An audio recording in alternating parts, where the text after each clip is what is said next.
Había en el siglo XVII un hombre que decidió mirar donde nadie se atrevía a mirar, preguntarse lo que nadie se atrevía a preguntar, decir lo que nadie se atrevía a decir. Y su nombre todavía se pronuncia como una maldición en algunas habitaciones oscuras donde el dogma resiste su última batalla contra la razón. Baruch Spinoza nació en Ámsterdam en 1632, hijo de judíos portugueses que habían huido de la Inquisición, portadores de una memoria sangrante de persecución y trauma. Pero lo que ellos no sabían era que ese niño que mecían en sus brazos sería expulsado de su propia comunidad antes de cumplir 24 años, no por traición, sino por algo mucho más terrible a los ojos de los guardianes de la ortodoxia, por decir la verdad. ¿Por qué la humanidad teme tanto a la verdad? ¿Qué es esa fuerza oscura que hace que los hombres prefieran la cómoda mentira a la luminosa pero aterradora realidad? ¿No será acaso que la superstición es más reconfortante que el conocimiento, porque nos permite dormir sin la pesadilla de nuestra propia responsabilidad? Spinoza fue excomulgado con un jerem, la maldición más severa que la comunidad judía podía pronunciar, un anatema tan brutal que prohibía a cualquier judío hablarle, ayudarle, leerle, estar bajo el mismo techo que él o acercarse a menos de 4 codos de distancia.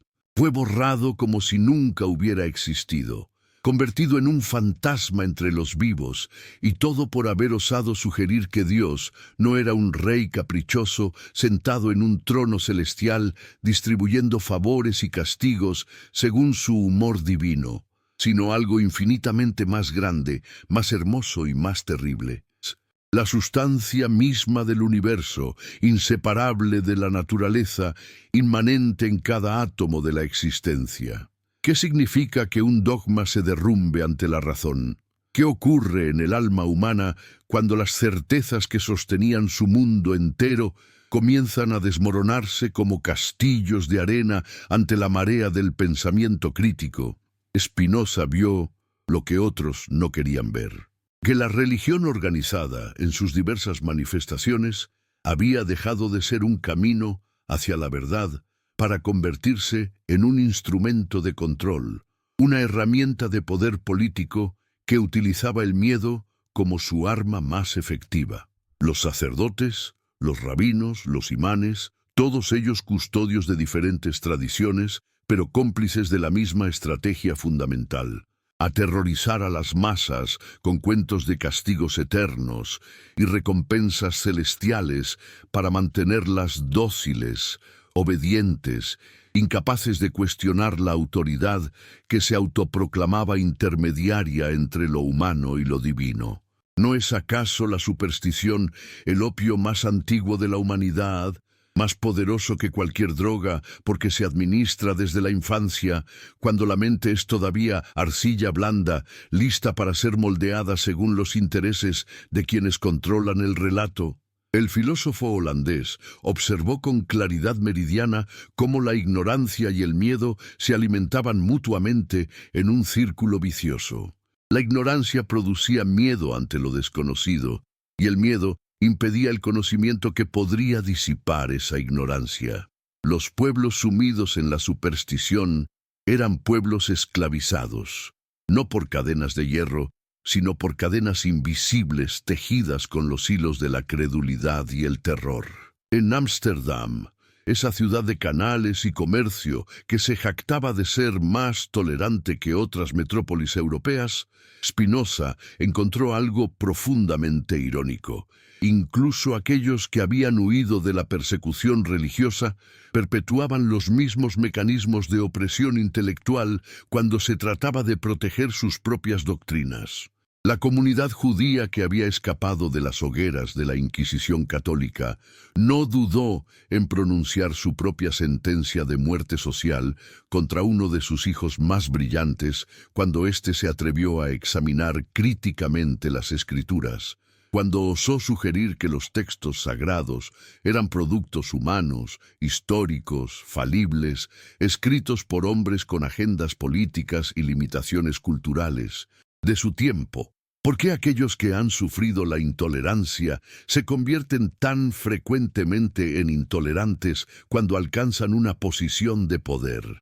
¿No será que el problema no es tanto una religión particular, sino la estructura misma del pensamiento dogmático? Ese veneno mental que convierte las ideas en ídolos intocables y a los disidentes en enemigos mortales. Spinoza comprendió que la superstición no era simplemente un error intelectual, sino una patología social, una enfermedad colectiva que podía infectar cualquier ideología religiosa o secular que se negara a someterse al escrutinio de la razón. Escribiendo en su modesto taller, donde pulía lentes para ganarse la vida, ese filósofo solitario elaboró una de las críticas más devastadoras del pensamiento supersticioso que la humanidad haya conocido. Y lo hizo no con el lenguaje inflamado del panfletista, sino con la precisión geométrica del matemático, demostrando proposición tras proposición, cómo la superstición deforma la percepción humana de la realidad. Y en este preciso momento, hermano, hermana, donde quiera que estés leyendo estas palabras, ¿no sientes acaso que algo en tu interior resuena con esta antigua batalla entre el miedo y la comprensión? Escribe en los comentarios desde qué país y ciudad nos miras, qué hora marca el reloj en tu rincón del mundo, mientras estas ideas atraviesan el tiempo y el espacio para encontrarte. Y si estas reflexiones tocan algo verdadero en tu corazón, comparte este mensaje con un amigo cercano, con alguien que ames, porque las bendiciones que buscamos para nuestra familia no vienen del cielo, sino de la verde. Haz que nos atrevemos a enfrentar juntos. La filosofía de Spinoza no era un ejercicio académico destinado a acumular polvo en bibliotecas, sino un llamado urgente a la liberación mental, una invitación a romper las cadenas invisibles que nos mantienen prisioneros de nuestros propios miedos. ¿Cuántas generaciones han vivido y muerto sin atreverse a cuestionar las creencias que les fueron implantadas en la niñez? ¿Cuántos millones de seres humanos han sacrificado su capacidad de pensar libremente en el altar de una fe impuesta que nunca eligieron voluntariamente, sino que absorbieron por osmosis cultural antes de tener la madurez para evaluarla críticamente? El concepto central que Spinoza desarrolló en su Ética, esa obra maestra filosófica escrita more geométrico, al modo geométrico, era tan radical que todavía hoy, casi 400 años después, la mayoría de las personas encuentran difícil aceptarlo completamente. Deus sive natura, Dios, o sea, la naturaleza, la identificación absoluta de lo divino con la totalidad del ser, la negación de cualquier dualismo que separe al creador de la creación. Para el pensamiento supersticioso, esta identificación era blasfemia pura porque eliminaba la posibilidad de un Dios personal que escucha oraciones, que interviene milagrosamente en los asuntos humanos, que premia a los fieles y castiga a los incrédulos. Pero para Spinoza era precisamente ese Dios antropomórfico, ese Dios hecho a imagen y semejanza de los reyes humanos, el que constituía la suprema superstición, la proyección más narcisista de la humanidad, la ilusión más peligrosa porque convertía al infinito en algo finito, a lo eterno en algo temporal, a lo necesario en algo contingente. ¿No es acaso la mayor arrogancia imaginar que el universo entero fue creado para nuestro beneficio, que las estrellas giran para iluminar nuestras noches, que las leyes de la naturaleza pueden ser suspendidas para satisfacer nuestros caprichos expresados en forma de plegarias? El filósofo de Ámsterdam señalaba que esta cosmovisión antropocéntrica no era sólo filosóficamente errónea, sino moralmente perniciosa, porque generaba un mundo dividido entre los favoritos de Dios y los condenados, entre los elegidos y los rechazados, sembrando las semillas del odio sectario que había ensangrentado Europa durante siglos de guerras religiosas. La superstición, argumentaba Spinoza, nace de la combinación letal de ignorancia causal y esperanza vana. Cuando los seres humanos no comprenden las verdaderas causas de los fenómenos naturales, cuando carecen del conocimiento que les permitiría entender por qué ocurren las cosas, llenan ese vacío explicativo con fantasías antropomórficas, atribuyendo intenciones humanas a procesos impersonales. La cosecha falla no por razones meteorológicas o agrícolas, sino porque los dioses están enojados. La plaga devasta la ciudad no por vectores epidemiológicos, sino como castigo divino por pecados colectivos. La victoria militar no se debe a superioridad táctica o numérica, sino al favor celestial concedido al bando más piadoso.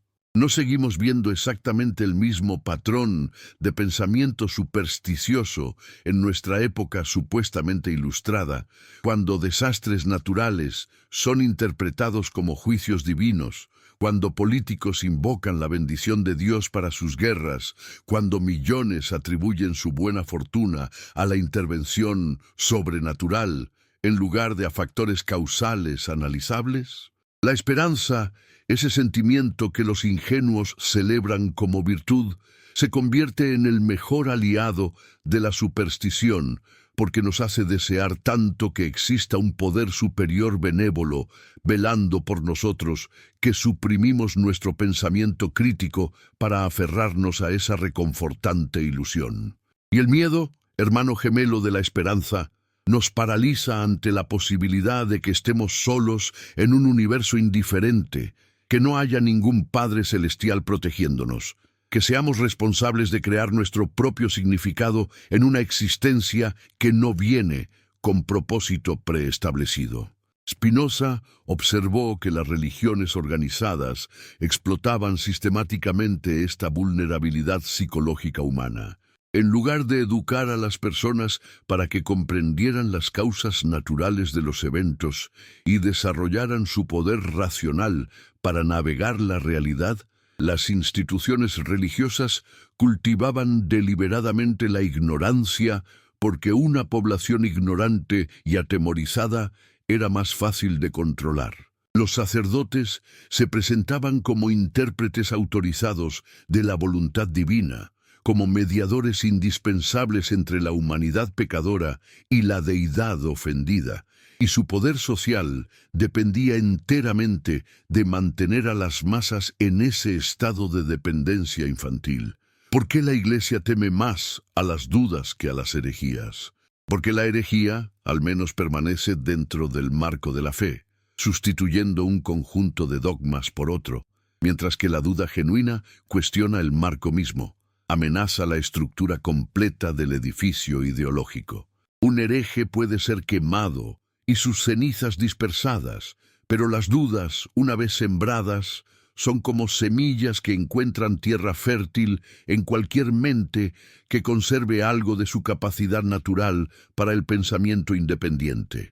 Por eso los guardianes de la ortodoxia, de cualquier ortodoxia, reaccionan con violencia desproporcionada ante quienes cuestionan los fundamentos. No están defendiendo la verdad, sino protegiendo su monopolio sobre la definición de qué cuenta como verdad. El tratado teológico-político que Spinoza publicó anónimamente en 1670 fue un ataque frontal contra esta maquinaria de manipulación religiosa. Con una erudición bíblica que hacía imposible descartarlo como mero ignorante de las Escrituras, el filósofo diseccionaba los textos sagrados, mostrando sus contradicciones internas, sus interpolaciones históricas, sus préstamos de mitologías vecinas, su función política como herramientas de cohesión tribal. No escribía con odio hacia la religión, sino con compasión hacia las multitudes engañadas y con indignación hacia los engañadores que se beneficiaban de ese engaño. ¿Qué clase de amor divino requeriría que la humanidad permaneciera en la ignorancia para ser salvada? ¿Qué tipo de Dios castigaría el uso de la razón, esa facultad que supuestamente Él mismo implantó en la mente humana? Estas preguntas retóricas atravesaban las páginas de su tratado como cuchillos afilados, cortando las justificaciones teológicas de la superstición.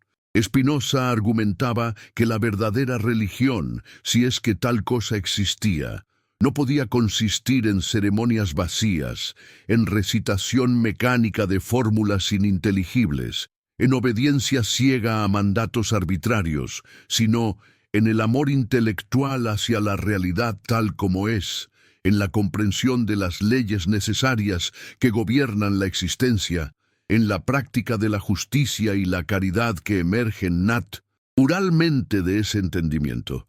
Pero el poder no suelta voluntariamente su presa. El libro fue inmediatamente prohibido, condenado desde púlpitos católicos y protestantes por igual, denunciado como la obra más peligrosa jamás escrita, capaz de socavar los cimientos mismos de la civilización cristiana.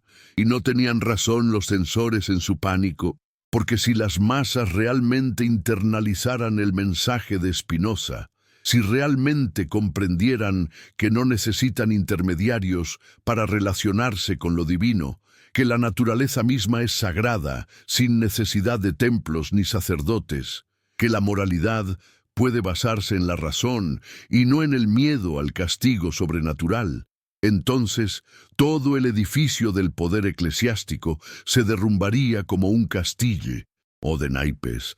La superstición era el pegamento invisible que mantenía unido el orden social jerárquico, donde unos pocos gobernaban las conciencias de los muchos.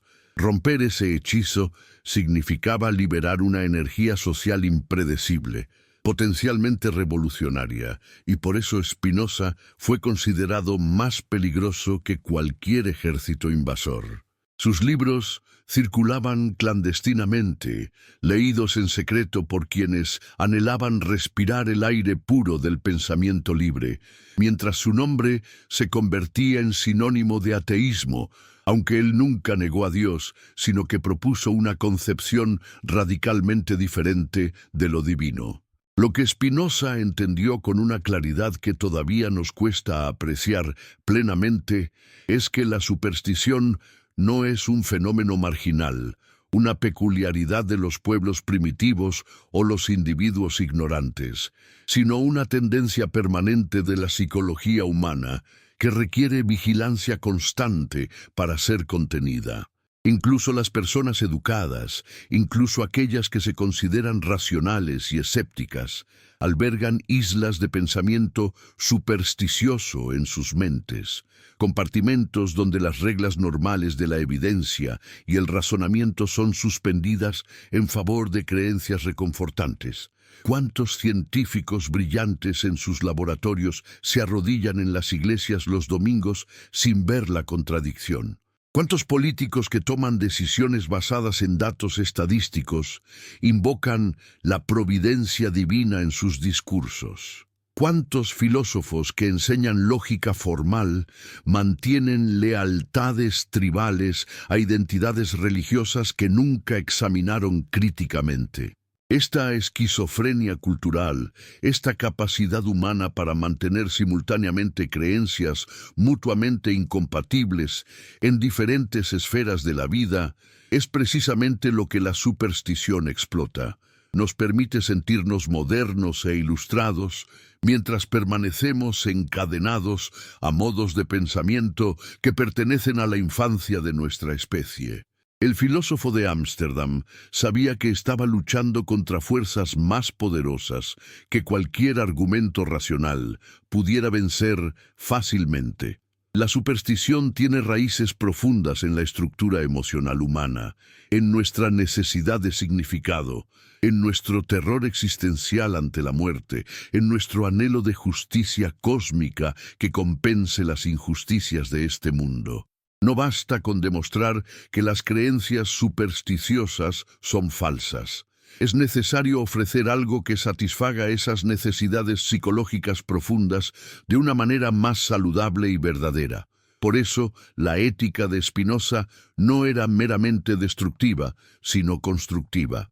Después de desmantelar las ilusiones religiosas tradicionales, Proponía una espiritualidad alternativa basada en el conocimiento, una beatitud que emerge de comprender nuestra conexión necesaria con la totalidad del ser, una salvación que no requiere fe ciega, sino visión clara.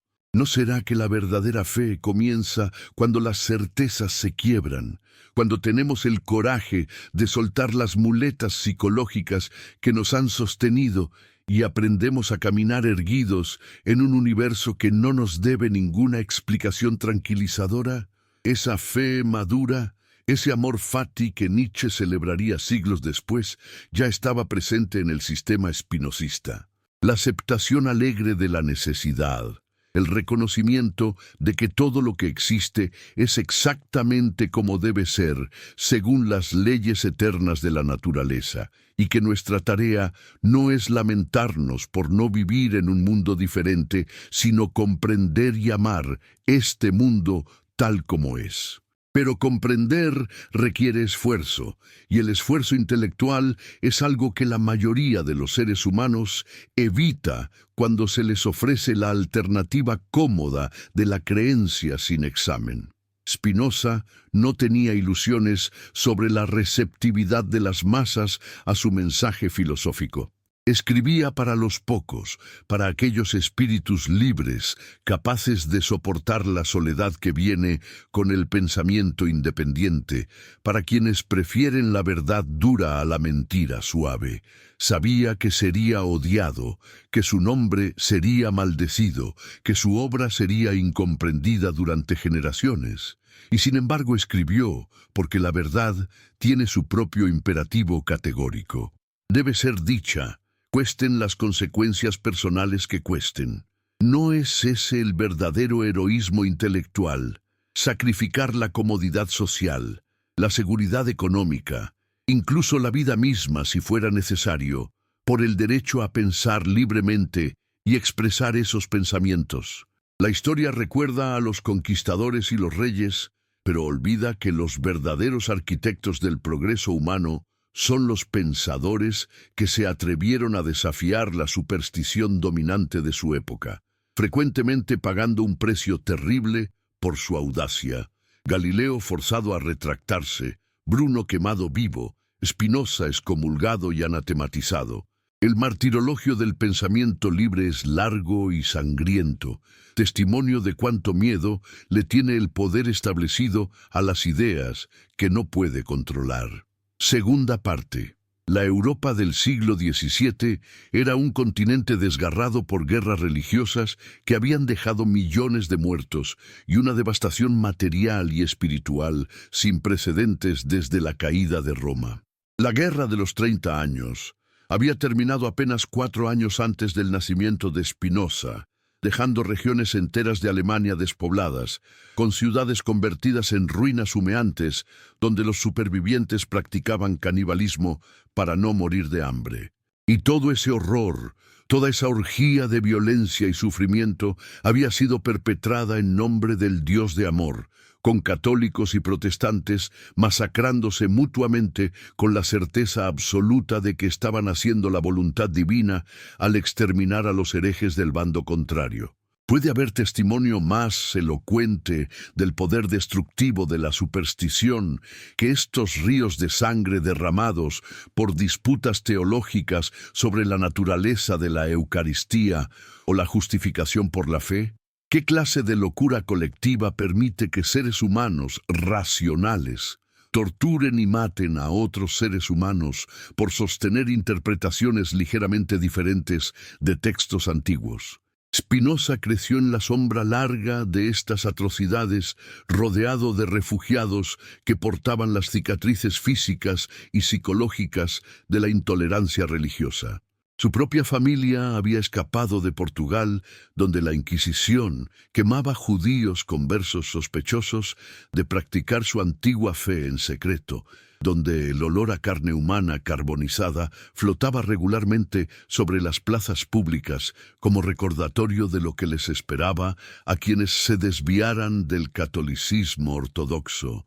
En este contexto histórico, la crítica de Spinoza a la superstición no era un ejercicio académico abstracto, sino una cuestión de vida o muerte civilizacional. Si la humanidad no podía liberarse de las garras del pensamiento supersticioso que convertía diferencias doctrinales menores en justificaciones para genocidio, entonces Europa estaba condenada a ciclos interminables de violencia sectaria.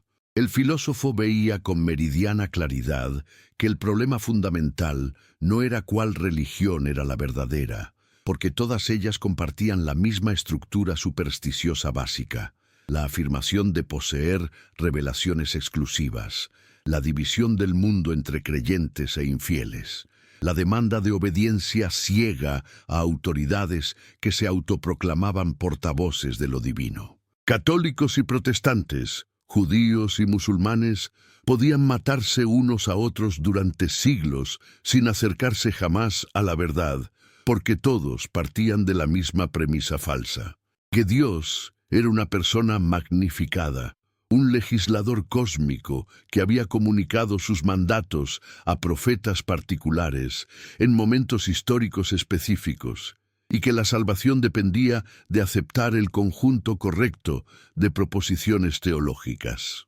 ¿No es profundamente irónico que religiones que predicaban el amor al prójimo generaran más odio que cualquier otra fuerza en la historia humana? ¿No revela esto algo fundamental sobre la naturaleza de la superstición, sobre cómo inevitablemente deforma nuestras relaciones con los demás al dividirnos en facciones enfrentadas definidas por lealtades tribales a sistemas de creencias incompatibles? Spinoza propuso algo radicalmente diferente: una aproximación naturalista a la religión que la sometiera al mismo tipo de análisis causal que aplicamos a cualquier otro fenómeno social. ¿De dónde vienen las religiones? ¿Cómo surgen, se desarrollan, mutan, se fragmentan? ¿Qué funciones sociales y psicológicas cumplen? Estas preguntas, que hoy nos parecen obvias gracias a siglos de estudio antropológico y sociológico de la religión, eran prácticamente heréticas en el siglo XVII, cuando se asumía universalmente que las religiones eran revelaciones sobrenaturales cuyo origen trascendía cualquier explicación humana. El filósofo judío excomulgado examinó las escrituras hebreas con las herramientas del análisis histórico crítico, identificando diferentes estratos textuales, reconociendo interpolaciones posteriores, detectando inconsistencias narrativas, comparando motivos míticos con culturas vecinas. Su conclusión era inevitable, aunque escandalosa. La Biblia era una colección de documentos humanos, escritos por múltiples autores a lo largo de siglos, reflejando las circunstancias políticas y culturales de sus épocas de composición, y conteniendo errores, contradicciones y elementos míticos tomados de las religiones circundantes. Esto no significaba necesariamente que no hubiera nada de valor en las escrituras, pero sí que debían ser leídas críticamente, interpretadas alegóricamente donde fuera apropiado, y nunca tratadas como palabra literal e infalible de Dios. Esta aproximación crítica a los textos sagrados era dinamita intelectual pura. Si la Biblia era falible, si contenía errores y contradicciones, entonces toda la estructura del argumento teológico, construido sobre la premisa de su inerrancia, se derrumbaba como un castillo de naipes. ¿Cómo podían los clérigos afirmar autoridad divina para sus doctrinas si los textos en los que basaban esas doctrinas eran reconocidamente problemáticos? ¿Con qué derecho exigían obediencia absoluta si sus fundamentos textuales eran tan cuestionables? Spinoza no estaba atacando a Dios, sino a quienes se habían apropiado de Dios para sus propios fines políticos, convirtiéndolo en un instrumento de dominación. El verdadero ateo, sugería provocativamente, no era quien negaba la existencia de Dios, sino quien afirmaba conocer con certeza los pensamientos y deseos de Dios, atribuyéndole las mismas pasiones mezquinas y vengativas que caracterizan a los tiranos humanos. ¿No es la suprema blasfemia reducir lo infinito a lo finito, proyectar nuestras limitaciones psicológicas sobre el absoluto, imaginar que el creador del universo comparte nuestros prejuicios tribales y nuestros resentimientos? El Dios antropomórfico de la teología popular era para Spinoza un ídolo más peligroso que las estatuas de madera que los profetas hebreos habían denunciado, porque este ídolo mental era invisible y por lo tanto más difícil de reconocer y rechazar. La alternativa que Spinoza ofrecía era una espiritualidad sin superstición, una religiosidad racional que no requería sacrificar el intelecto en el altar de la fe. Deus sive natura. Dios no como persona, sino como sustancia. No como voluntad arbitraria, sino como necesidad lógica. No como legislador externo, sino como principio inmanente. Este Dios espinosista no escucha oraciones, porque no tiene oídos metafóricos ni voluntad que pueda ser persuadida. No realiza milagros porque actúa siempre y únicamente según su propia naturaleza necesaria, que es idéntica a las leyes de la naturaleza. No premia ni castiga, porque está más allá del bien y del mal, tal como los humanos los entienden, siendo la fuente ontológica de todo valor, pero no sujeto él mismo a juicios morales. ¿Qué significa entonces religión en este marco radicalmente reimaginado? Significa comprensión, amor intelectual hacia la totalidad del ser, aceptación alegre de la necesidad, esfuerzo por conocer las causas y no contentarse con la ignorancia. Significa reconocer que estamos conectados con todo lo que existe a través de la única sustancia que constituye la realidad, que nuestro ser individual es una modificación finita de esa sustancia infinita, una ola en el océano del ser que surge y se disuelve, pero nunca está separada del océano mismo.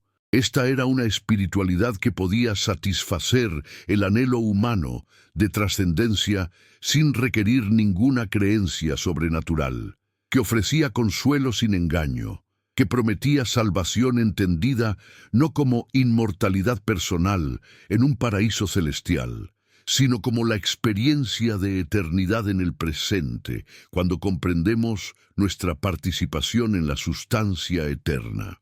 Pero la mente humana está tan habituada al pensamiento supersticioso que incluso lectores simpáticos de Spinoza frecuentemente malinterpretan su mensaje, tratando de reconciliarlo con formas de religiosidad que él había explícitamente rechazado.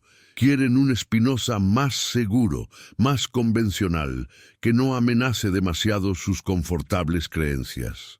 ¿No es esto mismo una forma de superstición, esta necesidad de domesticar las ideas radicales, de limar sus aristas más afiladas, de interpretar de manera que no nos perturben demasiado? El verdadero Spinoza era implacable en su consistencia lógica, llevando sus premisas hasta sus conclusiones últimas, sin importar cuán perturbadoras fueran para la sensibilidad religiosa convencional. No había providencia especial cuidando de la humanidad, no había propósito teleológico inscrito en el cosmos, no había juicio final esperando al final de los tiempos, no había inmortalidad personal del alma individual. Había solo la necesidad infinita de la sustancia divina desplegándose según sus propias leyes eternas, produciendo infinitos modos finitos que surgían y perecían en un proceso sin fin y sin finalidad externa a sí mismo. Los seres humanos no eran el centro del universo ni el objetivo de la creación. Eran partes infinitesimales de un todo que los trascendía incomparablemente. Y su significado no venía de ninguna fuente externa, sino de lo que ellos mismos creaban a través de su comprensión y sus acciones. Esta visión requería un coraje intelectual y emocional que pocos poseen. Es mucho más fácil, mucho más reconfortante, creer que hay un Padre Celestial vigilándonos, que nuestras vidas tienen un significado cósmico predeterminado, que la justicia eventualmente prevalecerá, aunque no en este mundo entonces en el próximo, que volveremos a encontrarnos con nuestros seres queridos en un más allá feliz. Renunciar a estas consolaciones requiere una madurez psicológica que la mayoría nunca alcanza, una capacidad de soportar la angustia existencial sin buscar refugio en fantasías reconfortantes.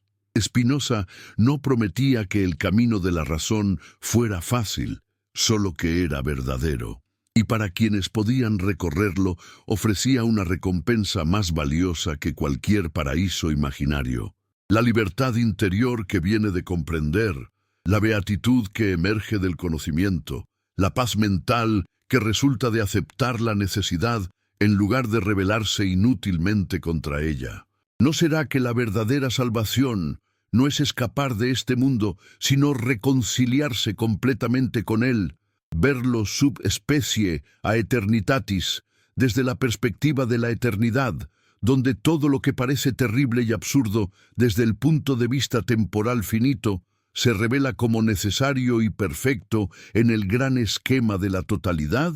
Esta reconciliación con la realidad no era resignación pasiva, sino aceptación activa.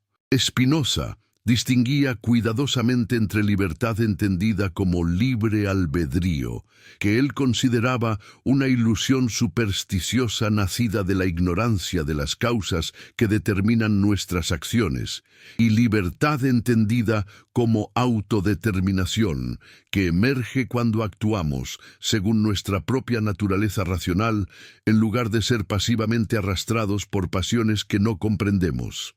Una persona libre, en sentido espinosista, era alguien que comprendía las causas que operaban sobre ella y dentro de ella, y que por lo tanto podía organizarlas racionalmente en lugar de ser su víctima inconsciente. No elegimos nuestros deseos más de lo que elegimos nuestra altura o el color de nuestros ojos. Pero podemos entender esos deseos, ver de dónde vienen, reconocer cuáles conducen a nuestro florecimiento y cuáles a nuestra destrucción, y cultivar deliberadamente los primeros, mientras debilitamos los segundos. Esta era una libertad más real y alcanzable que el mítico libre albedrío libertario, que imagina decisiones surgiendo de la nada, sin causas previas, flotando libre de la cadena causal que conecta todo con todo. La superstición prosperaba precisamente porque ofrecía la ilusión de control sobre lo incontrolable. Si puedes influenciar a Dios con oraciones, si puedes alterar tu destino con rituales, si puedes negociar con lo divino, ofreciendo sacrificios a cambio de favores, entonces no estás completamente impotente ante las vicisitudes de la existencia. Pero este control es puramente imaginario, y Spinoza argumentaba que mantener esta ilusión tiene un costo psicológico altísimo. Mantiene a las personas en un estado perpetuo de ansiedad, esperando señales divinas, interpretando coincidencias como mensajes, sintiendo culpa cuando las cosas van mal porque deben haber ofendido a la deidad, viviendo en terror constante de castigos sobrenaturales. ¿No sería más saludable aceptar honestamente nuestra limitada esfera de control, reconocer que hay vastas áreas de la realidad que escapan a nuestra influencia y concentrar nuestras energías en lo que sí podemos cambiar, nuestra comprensión, nuestras actitudes, nuestras relaciones con los demás? La serenidad que Spinoza prometía no venía de tener poder sobre los eventos externos, sino de liberarse de la necesidad de ese poder, de encontrar la beatitud en la comprensión misma, independientemente de si esa comprensión nos permite manipular el mundo según nuestros deseos. Esta era una forma de estoicismo radicalizado, llevado hasta sus últimas consecuencias lógicas y despojado de cualquier residuo teológico.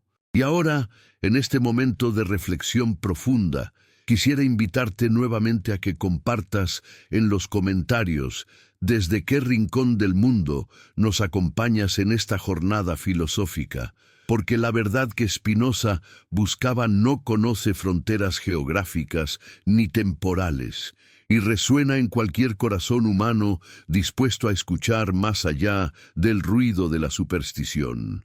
Si estas palabras han tocado algo en tu interior, si han despertado preguntas que dormían, si han encendido aunque sea una pequeña llama de duda frente a las certezas heredadas, entonces comparte este mensaje con alguien que ames, porque el mayor regalo que podemos ofrecer a nuestros seres queridos no son bendiciones imaginarias, sino la invitación a pensar libremente.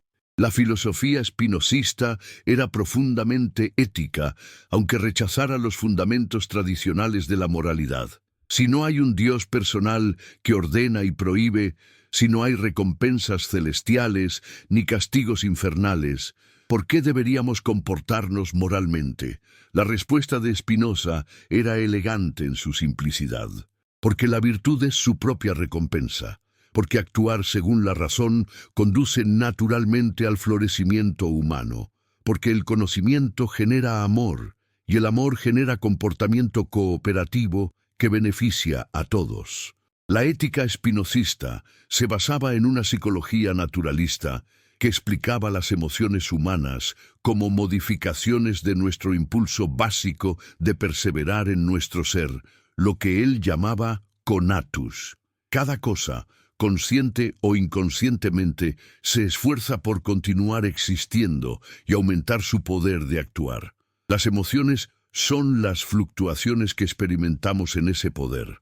Alegría cuando aumenta, tristeza cuando disminuye, con toda la gama de afectos complejos emergiendo de estas variaciones básicas en interacción con objetos externos que imaginamos como causas de esos cambios. Ahora bien, algunas emociones aumentan genuinamente nuestro poder de actuar, mientras que otras lo disminuyen aunque momentáneamente parezcan placenteras. La venganza puede sentirse satisfactoria, pero nos ata psicológicamente a nuestro enemigo y consume energías que podrían dirigirse a fines constructivos. El odio sectario puede proporcionar identidad grupal, pero inevitablemente conduce a conflictos destructivos. La superstición puede ofrecer consuelo, pero mantiene la mente en cadenas de ignorancia. Por contraste, la comprensión racional siempre aumenta nuestro poder porque nos permite actuar con mayor efectividad. El amor basado en el conocimiento de las cualidades reales del objeto amado es más estable y satisfactorio que la pasión ciega. La solidaridad que emerge de reconocer nuestro interés compartido en una sociedad cooperativa es más confiable que la obediencia forzada por el miedo. Esta no era una moralidad de mandatos divinos arbitrarios, sino una ética naturalista derivada de la comprensión de la naturaleza humana. ¿Por qué no matar? No porque Dios lo prohíba, sino porque vivir en una sociedad donde todos pueden matar reduce drásticamente el poder de cada individuo de perseverar en su ser. ¿Por qué ayudar a otros? No para acumular méritos celestiales, sino porque los seres humanos son inherentemente interdependientes, y nuestra capacidad de florecer está íntimamente ligada al florecimiento de aquellos con quienes compartimos comunidad. ¿Por qué buscar el conocimiento? No para complacer a una deidad curiosa, sino porque el conocimiento mismo es la forma más alta de alegría, la máxima expresión de nuestro poder activo, la actividad que nos hace más plenamente humanos. Spinoza no necesitaba amenazas de castigo eterno ni promesas de recompensas paradisíacas para fundamentar la ética. Simplemente mostraba cómo la virtud fluye naturalmente de la comprensión correcta de nuestra situación existencial. Este era un mensaje profundamente subversivo para una época que asumía que sin el terror del infierno, la humanidad se desintegraría en caos moral. Sugería que quizás era el propio miedo inculcado por la religión supersticiosa lo que mantenía a las personas en un estado de inmadurez moral, incapaces de desarrollar virtud genuina porque toda su bondad era meramente instrumental, calculada para evitar castigo o ganar recompensa. Tercera parte. Imaginemos por un momento que Spinoza hubiera prevalecido, que sus ideas hubieran sido abrazadas por la Europa del siglo XVII en lugar de ser condenadas y suprimidas.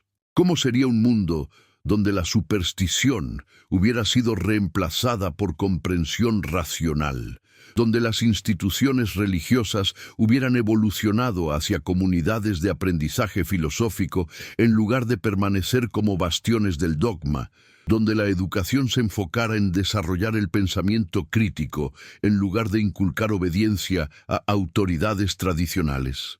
Probablemente habríamos evitado siglos de conflictos religiosos innecesarios. Habríamos avanzado científicamente a un ritmo mucho más rápido sin la interferencia de autoridades eclesiásticas temerosas de que la investigación empírica contradijera las escrituras. Habríamos desarrollado sistemas políticos más racionales y justos sin la legitimación divina de monarquías absolutas. Pero la historia tomó un camino diferente. Las ideas de Spinoza fueron rechazadas, su nombre maldecido durante generaciones, sus libros prohibidos y quemados. La Ilustración que emergería en el siglo XVIII tomaría prestados muchos de sus insights, pero frecuentemente sin reconocer la deuda, porque citar a Spinoza seguía siendo peligroso incluso para pensadores radicales que compartían sus conclusiones. Voltaire, que tanto le debía al filósofo judío excomulgado, lo atacaba públicamente para distanciarse de la acusación de spinozismo, que en esa época era casi sinónimo de ateísmo. ¿Por qué las ideas verdaderas tardan tanto en ser aceptadas, mientras las falsedades consoladoras circulan sin resistencia? Spinoza había diagnosticado este problema con precisión. Las masas humanas son guiadas más por las emociones que por la razón, y las emociones más poderosas son el miedo y la esperanza que la superstición cultiva tan efectivamente.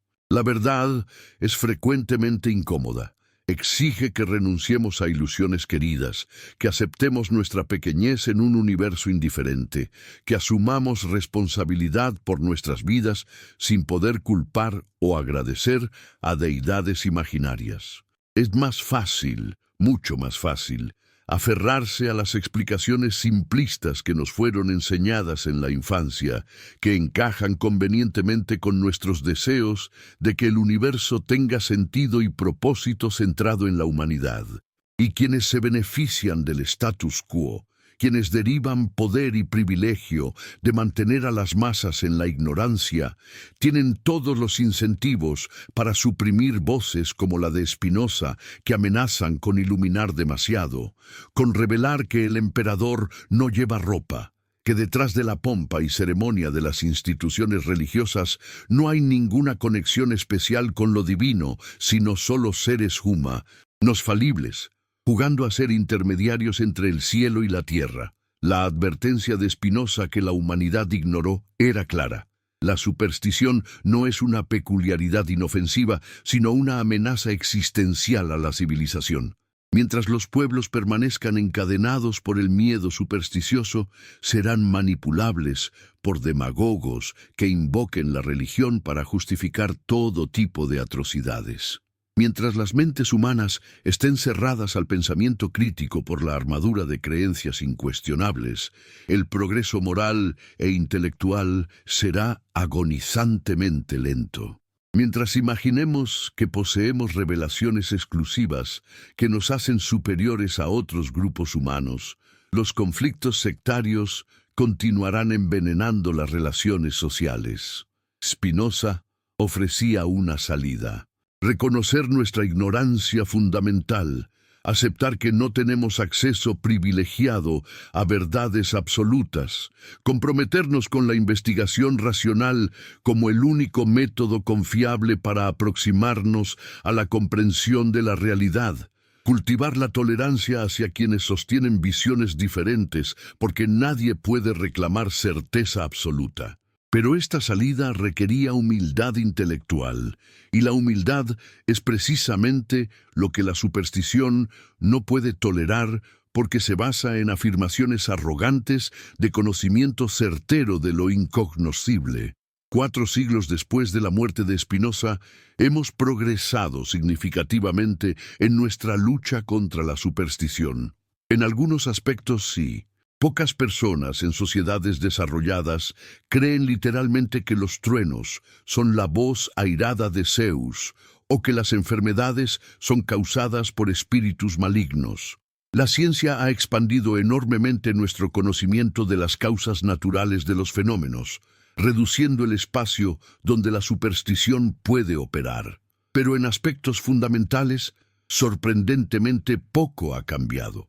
Millones todavía creen que el universo de 13.800 millones de años de edad fue creado específicamente para ellos, que un ser cósmico omnipotente se preocupa por sus preferencias sexuales y dietéticas, que después de la muerte irán a lugares de recompensa o castigo eterno basados en si aceptaron el conjunto correcto de proposiciones teológicas.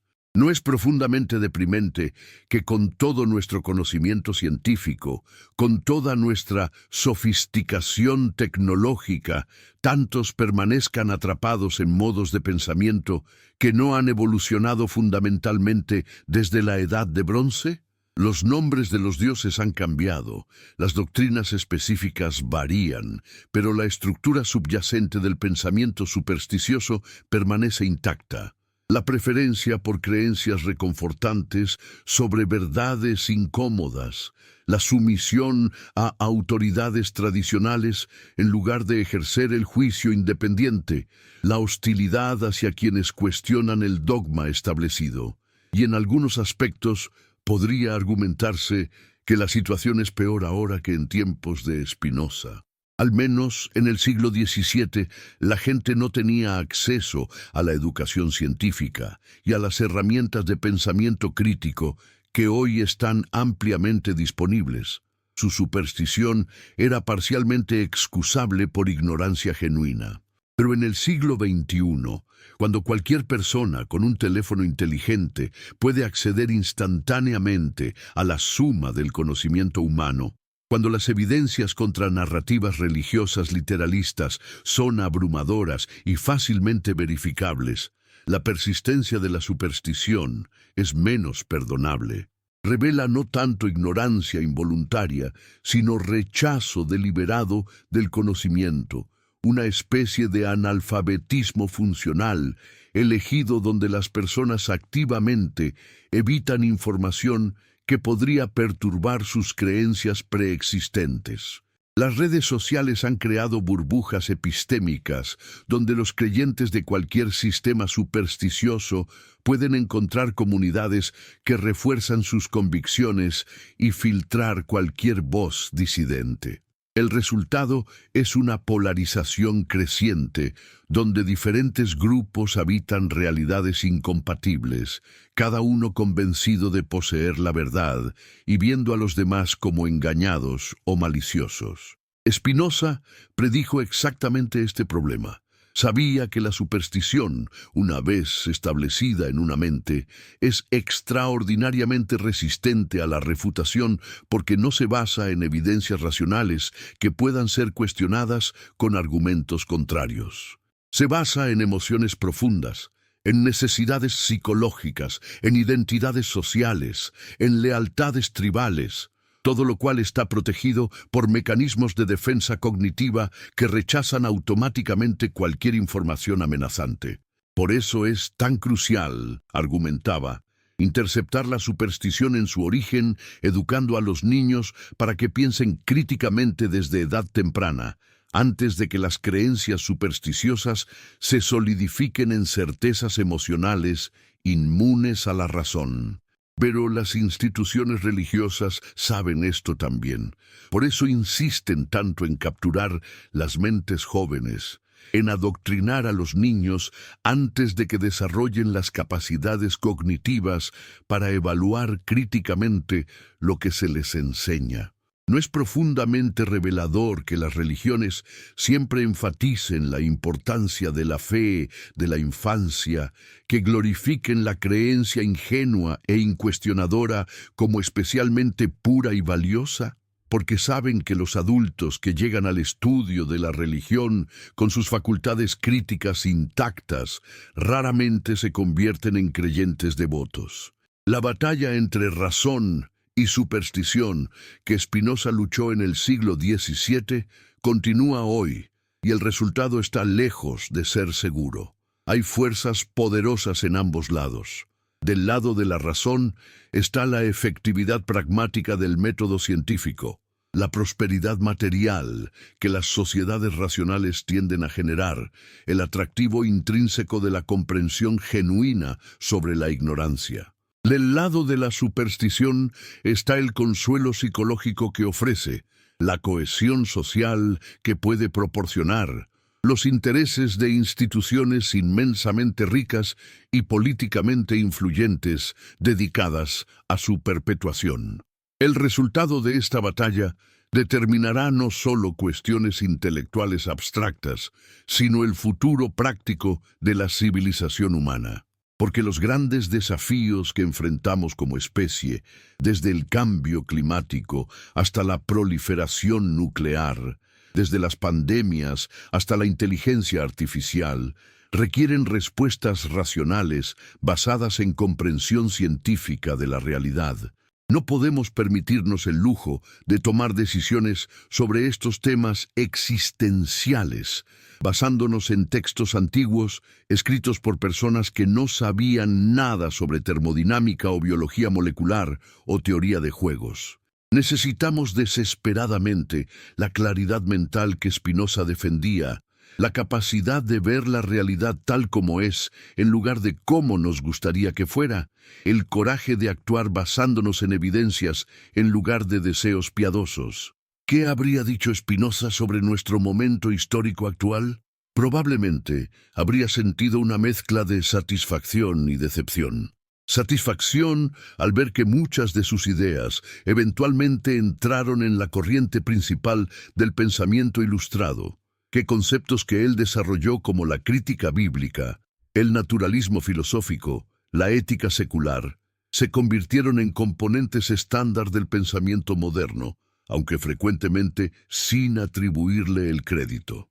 Decepción al ver cuánto todavía permanece sin cambiar, cuántas personas siguen encadenadas por supersticiones que él había expuesto tan claramente como falsas hace 400 años. Habría reconocido las nuevas formas que la superstición ha adoptado, no solo religiosa, sino también política, económica, pseudocientífica, siempre ese mismo impulso de refugiarse en explicaciones simplistas que nos hagan sentir importantes y seguros, en lugar de enfrentar honestamente nuestra condición real. Habría señalado que la superstición conspiracionista que prolifera en Internet comparte la misma estructura psicológica que la superstición religiosa.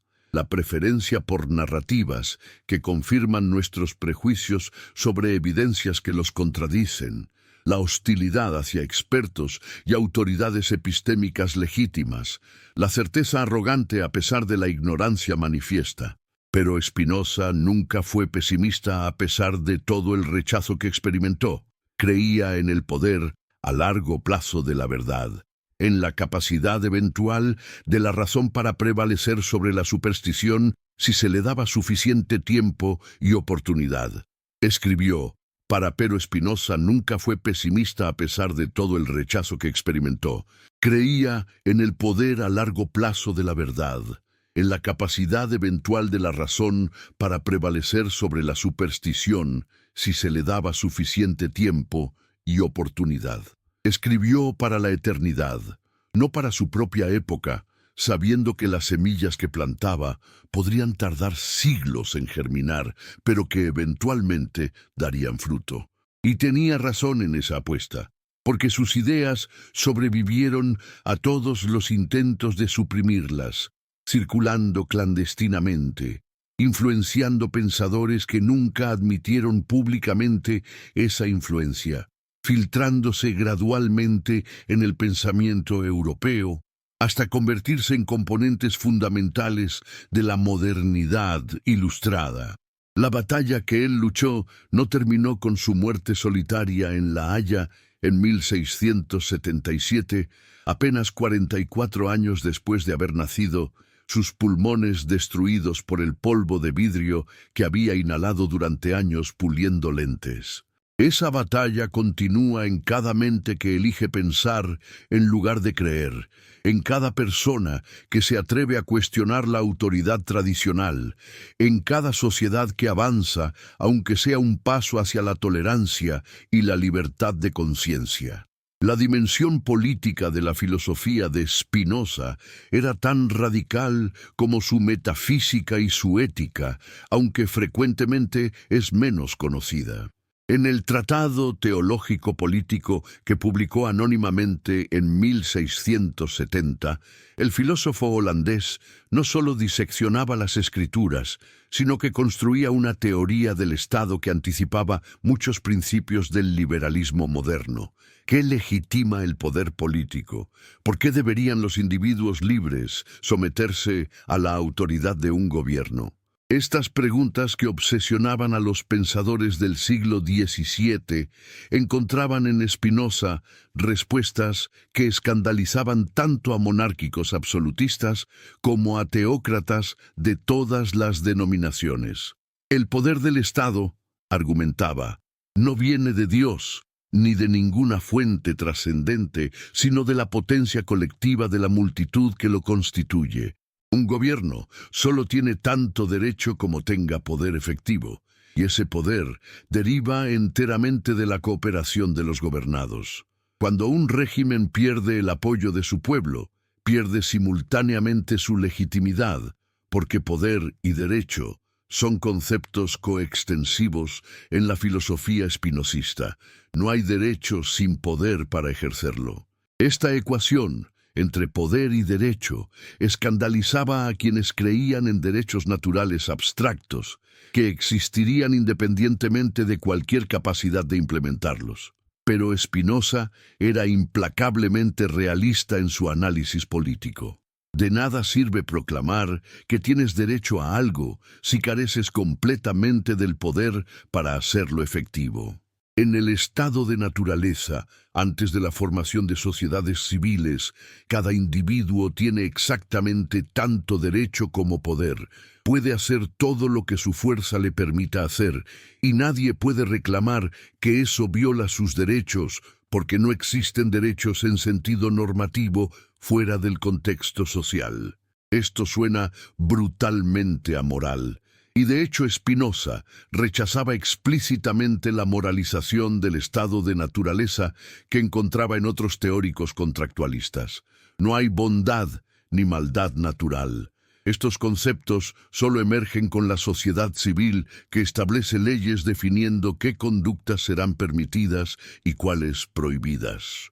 No es precisamente esta claridad despiadada lo que nos permite entender realmente la política en lugar de envolverla en brumas de retórica moralizante que oscurecen las verdaderas dinámicas de poder.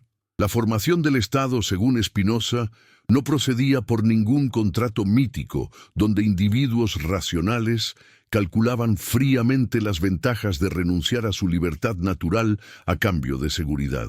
Esta era la fantasía de Hobbes y luego de Locke, una ficción útil quizás, pero fundamentalmente irreal. Los seres humanos reales, impulsados más por pasiones que por razón, formaban comunidades políticas no por decisión racional, sino por necesidad vital, descubriendo instintivamente que la cooperación aumentaba el poder de todos y que la vida solitaria era imposiblemente precaria. La multitud, actuando como si fuera guiada por una sola mente, aunque en realidad movida por pasiones convergentes, generaba colectivamente un poder inmensamente superior al de cualquier individuo aislado. Este poder colectivo constituía la soberanía del Estado, y mientras el Estado mantuviera ese poder, su autoridad era legítima. Pero, y esto era crucial, El Estado existía para servir a la multitud que lo constituía, no al revés. El fin del Estado no era la gloria de los gobernantes ni la implementación de algún plan divino revelado, sino la preservación y el florecimiento de los ciudadanos, específicamente su capacidad de vivir según la razón en paz y libertad. Esta última formulación era revolucionaria porque implicaba que el Estado tenía límites inherentes a su autoridad legítima. Podía regular conductas externas, podía hacer cumplir leyes que mantuvieran el orden público, podía castigar acciones que amenazaran la paz social, pero no podía, no debía, no tenía derecho a intentar controlar el pensamiento y las creencias de los ciudadanos. ¿Por qué? No por algún principio moral abstracto sobre derechos humanos inalienables, sino por una razón completamente pragmática, porque es imposible. El poder del Estado se extiende solo hasta donde alcanza su capacidad efectiva de coerción y es completamente impotente ante la facultad subjetiva de juzgar. Puedes forzar a alguien a decir que cree algo, puedes torturarlo hasta que pronuncie las palabras que quieres escuchar, pero no puedes hacer que realmente crea, no puedes alterar sus convicciones internas mediante violencia externa. Y si intentas hacerlo, lo único que logras es generar hipocresía generalizada, donde todos mienten sobre sus verdaderas creencias, mientras secretamente albergan resentimiento contra el poder opresor. Por eso Spinoza defendía con pasión la libertad de pensamiento y expresión, no como un ideal abstracto, sino como necesidad práctica para la estabilidad del Estado. Un gobierno que intenta suprimir la libre expresión de ideas está socavando su propio poder. Primero, porque está desperdiciando energía en una batalla que no puede ganar, tratando de controlar lo incontrolable. Segundo, porque está transformando a sus ciudadanos más talentosos e independientes en enemigos, forzándolos a elegir entre la hipocresía degradante o la resistencia peligrosa. Tercero, porque está bloqueando el flujo de información que necesita para gobernar efectivamente, rodeándose de aduladores que solo le dicen lo que quiere escuchar en lugar de la verdad que necesita conocer. No vemos exactamente este patrón en todos los regímenes autoritarios que intentan controlar totalmente la información. Se vuelven progresivamente más desconectados de la realidad, tomando decisiones basadas en datos falsos o incompletos, hasta que eventualmente cometen errores fatales que causan su colapso. La libertad de expresión, argumentaba Spinoza, no es una amenaza al Estado, sino su mejor garantía de supervivencia, porque permite la corrección de errores, la adaptación a circunstancias cambiantes, la innovación que mantiene a la sociedad vital. La religión ocupaba un lugar particular en este esquema político. Spinoza reconocía que para la gran mayoría de las personas que no podían vivir según la razón pura, alguna forma de religión era probablemente necesaria como guía moral y fuente de cohesión social, pero insistía en dos puntos cruciales. Primero, que la religión debía estar completamente subordinada al poder civil, que ninguna autoridad eclesiástica podía reclamar jurisdicción independiente sobre los ciudadanos, que los sacerdotes debían ser servidores del Estado y no un poder rival dentro del Estado. La historia europea había demostrado abundantemente los horrores que resultaban cuando las autoridades religiosas competían con las civiles por el control social, generando conflictos interminables que desgarraban las sociedades. Segundo, que la religión verdaderamente útil se reducía a unos pocos preceptos éticos simples: justicia y caridad, amor al prójimo, comportamiento decente. Todo lo demás, todas las complejas elaboraciones teológicas sobre la naturaleza de Dios, la Trinidad, la predestinación, los sacramentos, eran irrelevantes para la vida moral y deberían ser tratadas como opiniones privadas que cada quien podía sostener o rechazar según su conciencia. ¿No es esto exactamente lo que las sociedades liberales modernas eventualmente adoptarían, siglos después de que Spinoza lo propusiera? La separación de Iglesia y Estado, la libertad religiosa entendida como derecho a creer o no creer según la conciencia individual, la tolerancia de múltiples confesiones coexistiendo pacíficamente porque ninguna puede reclamar autoridad política exclusiva. Pero en el siglo XVII estas ideas eran tan radicales que incluso pronunciarlas públicamente podía costar la vida.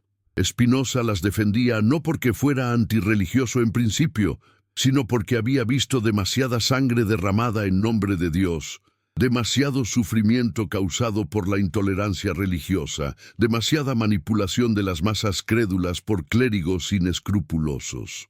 Quería una religión que sirviera genuinamente a la humanidad, en lugar de esclavizarla, que promoviera la paz, en lugar de justificar la violencia, que fomentara la virtud práctica, en lugar de obsesionarse con especulaciones metafísicas inútiles. El contraste que Spinoza trazaba entre la religión auténtica y la superstición institucionalizada era devastador. La religión auténtica, argumentaba, consistía esencialmente en justicia y caridad, en tratar a los demás con decencia y compasión, y esto podía ser enseñado de manera simple a través de narrativas y ejemplos accesibles a cualquier mente. No requería teologías complejas, ni ceremonias elaboradas, ni jerarquías sacerdotales. Un campesino analfabeto que practicaba la bondad era más religioso en sentido verdadero que un teólogo erudito lleno de conocimientos doctrinales, pero carente de compasión humana. No era revelador que Jesús mismo, según los evangelios que los cristianos afirmaban reverenciar, había enseñado exactamente este mensaje de simplicidad moral contra la hipocresía de los fariseos que se preocupaban más por la pureza ritual que por la justicia. Pero las iglesias cristianas habían traicionado completamente este legado, convirtiéndose en réplicas exactas de los fariseos que Jesús había denunciado, obsesionadas con ortodoxia doctrinal y ceremonias vacías mientras ignoraban las necesidades reales de los pobres y marginados. La superstición institucionalizada, por contraste, se caracterizaba por su complejidad innecesaria, sus demandas imposibles, su énfasis en la obediencia ciega sobre la comprensión racional. Creaba todo un aparato de mediación entre lo humano y lo divino, afirmando que la salvación requería la intervención de sacerdotes autorizados que administraran sacramentos mágicos, que interpretaran textos sagrados de maneras que los laicos no podían comprender sin guía clerical, que intercedieran ante Dios en nombre de los fieles. ¿Y qué función cumplía todo este aparato excepto generar poder y riqueza para la clase sacerdotal? Los templos magníficos, las vestimentas elaboradas, los rituales misteriosos, todo diseñado para impresionar e intimidar a las masas ignorantes, para crear una atmósfera de sobrecogimiento que inhibiera el pensamiento crítico. Spinoza veía a través de esta pantalla de humo con claridad meridiana. La complejidad teológica no servía para acercar a las personas a Dios, sino para mantenerlas dependientes de expertos autoproclamados que controlaban el acceso a la salvación. Era un esquema de protección racket espiritual. Primero te convencen de que estás en peligro terrible de condenación eterna. Luego te venden el único remedio que supuestamente puede salvarte, y casualmente ellos controlan el suministro de ese remedio. Las consecuencias psicológicas de este sistema eran devastadoras para los creyentes sinceros. Vivían en ansiedad constante sobre su estado espiritual, nunca seguros de si habían creído suficientemente, obedecido completamente, confesado adecuadamente. La religión supersticiosa convertía la vida en una prueba angustiante, donde un solo error podía resultar en tormento eterno. donde la misericordia divina era proclamada retóricamente, pero en la práctica condicionada a requisitos tan estrictos que pocos podían cumplirlos consistentemente. ¿Qué clase de Dios sería tan cruel como para crear seres humanos inherentemente falibles y luego castigarlos eternamente por fallar? ¿No revela esto que el Dios de la teología popular es una proyección de los peores aspectos de la psicología humana, un tirano magnificado que comparte todas nuestras pasiones destructivas, pero ninguna de nuestra compasión limitada? Spinoza rechazaba completamente esta caricatura de lo divino.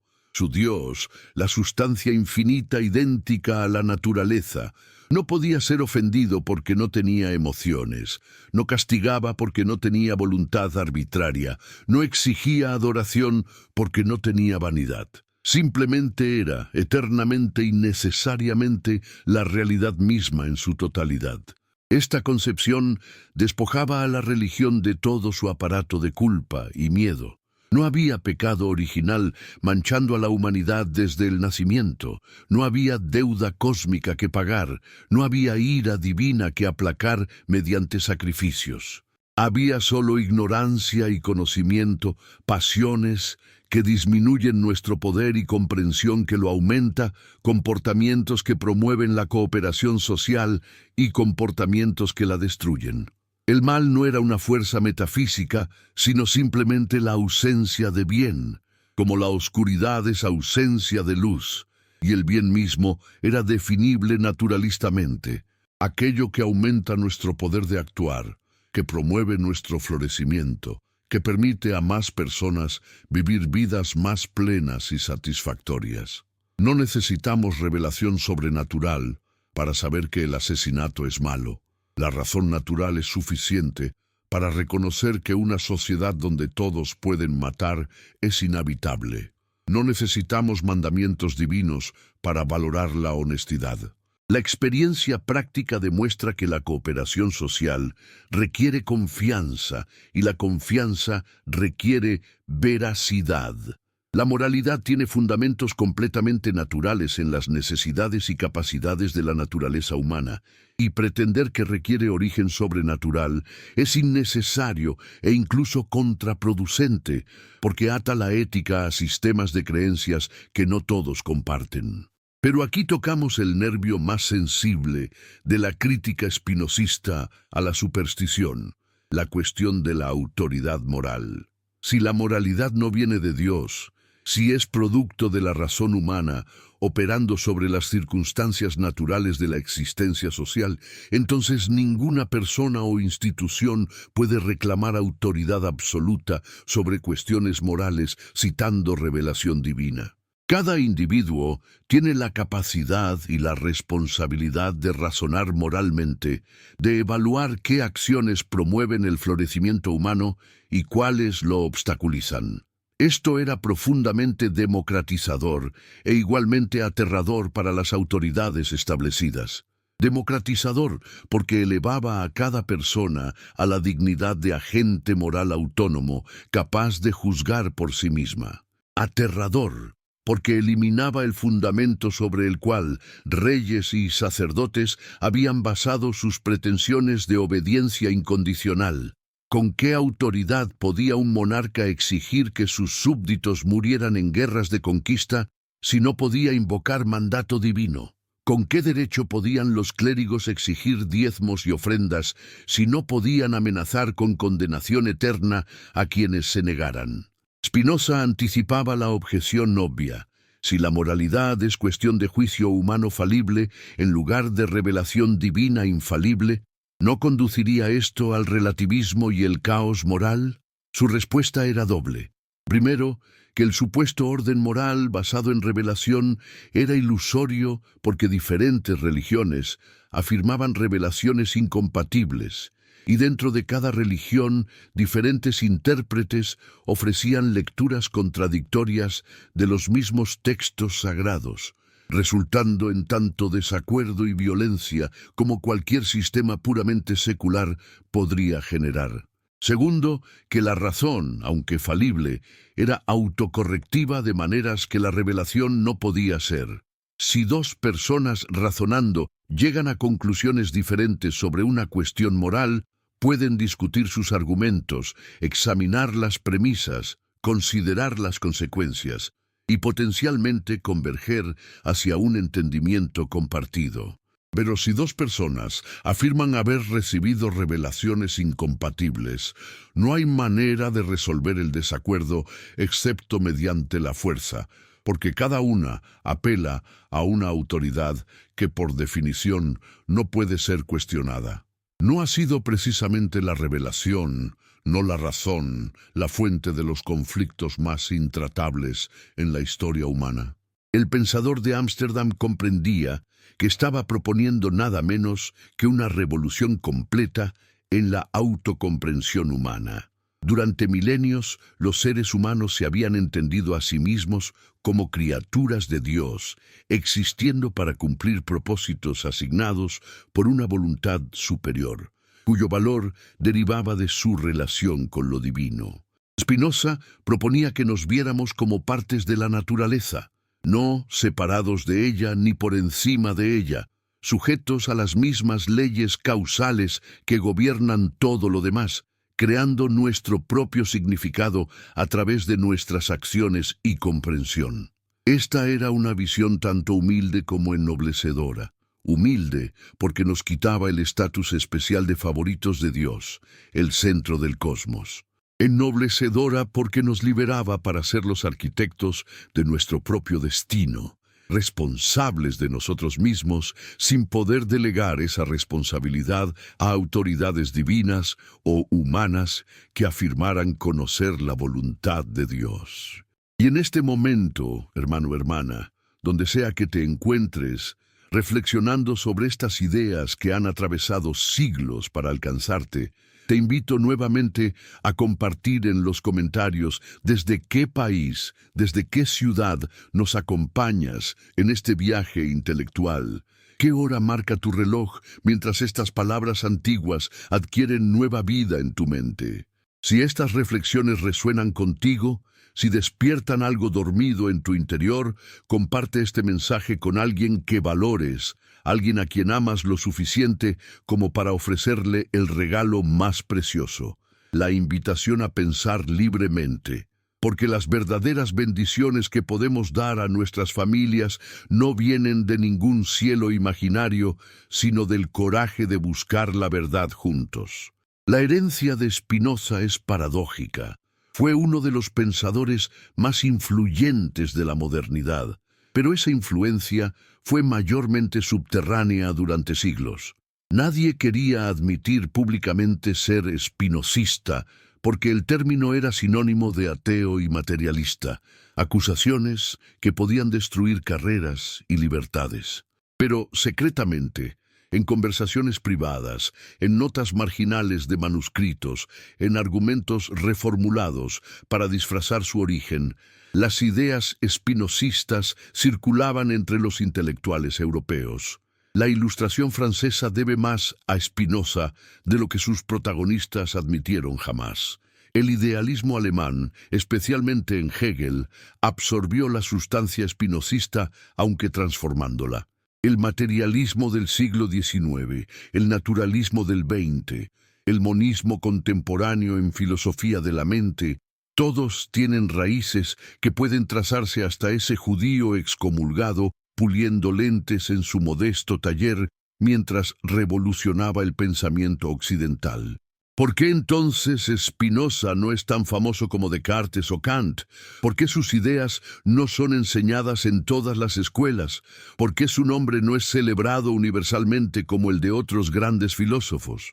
Precisamente porque su mensaje era demasiado radical, demasiado subversivo de las estructuras de poder que todavía dominan gran parte del mundo. Un Descartes que prueba la existencia de Dios y la inmortalidad del alma es seguro, puede ser domesticado, enseñado sin amenazar fundamentalmente el orden establecido.